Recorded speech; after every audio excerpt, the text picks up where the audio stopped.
So here begins a story of Easter entitled It's Not Fair. Our story starts at an oasis not far from the main city. Those who lived around the oasis lived in houses like these, being made of mud and with flat roofs so that things could be laid out to dry in the hot sun. In one of these houses lived the boy whose name forms the title of our story. The boy's name is It's Not Fair.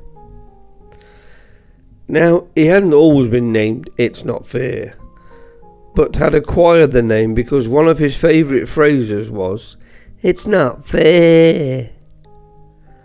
Whenever he was asked to do anything, he would say, "It's not fair." When it was his turn to feed the chickens, he would say, "It's not fair." And when it was his day to groom the family donkey, yes, you can now guess what he said, "It's not fair." One day, It's Not Fair said, "It's not fair. I am bored." To which his family replied, "Well, go and play, or clean the yard, or anything." To which It's Not Fair said, I thought I would let you fill the gap in there. Eventually, It's Not Fair set off on the old road toward the great city. He thought that it was not fair that he couldn't ride there on the family donkey. But his father had said that he needed the donkey that day to fetch supplies. But It's Not Fair had still said, "It's not fair." Eventually he arrived at the great city to find it was very, very busy and packed with people, and he had to wait his turn to go through the city gate. Now, for having to wait his turn, It's Not Fair said, "It's not fair." When he eventually got into the great city, it was heaving, and It's Not Fair was getting bumped and bustled and jostled by quite a few people, to which he kept saying, "It's not fair. It's not fair. It's really not fair." Suddenly, the crowds parted, and there was a man who seemed to be struggling to carry a large piece of wood, whilst people around were being rotten to him. Some soldiers were trying to keep the man moving.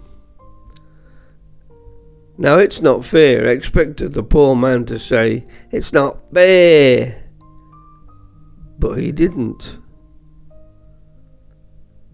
Anyway, the soldiers made the man get up and carry on dragging that heavy piece of wood. From a distance, It's Not Fair watched the man carry the wood up a hill, and from a distance he could see that the man was being treated cruelly, with people calling him names and laughing at him as he suffered.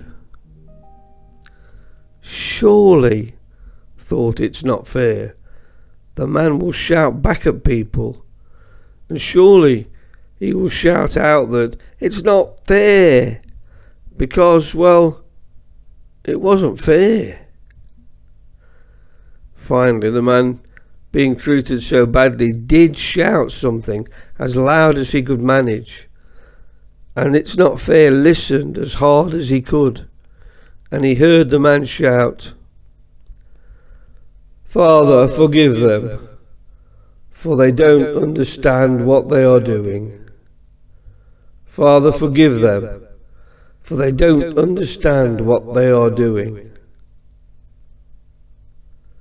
It's Not Fair was stunned that the man was asking God to forgive his tormentors.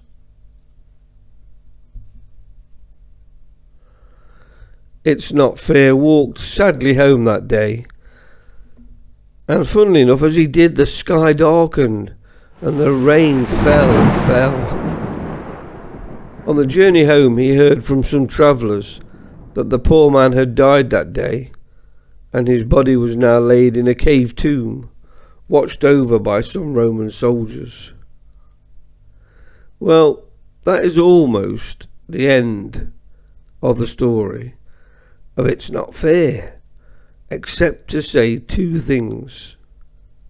Firstly, after seeing how that poor man had behaved that day, It's Not Fair never again said, "It's not fair."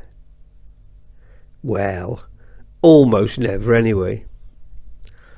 And secondly, that poor man was so special, so good, and so unique, that after a few days God raised him to a new life, and he has been with us ever since. And that's why each year we have a Good Friday and an Easter Sunday, to remember just who he was, who he still is, and what that means to each one of us.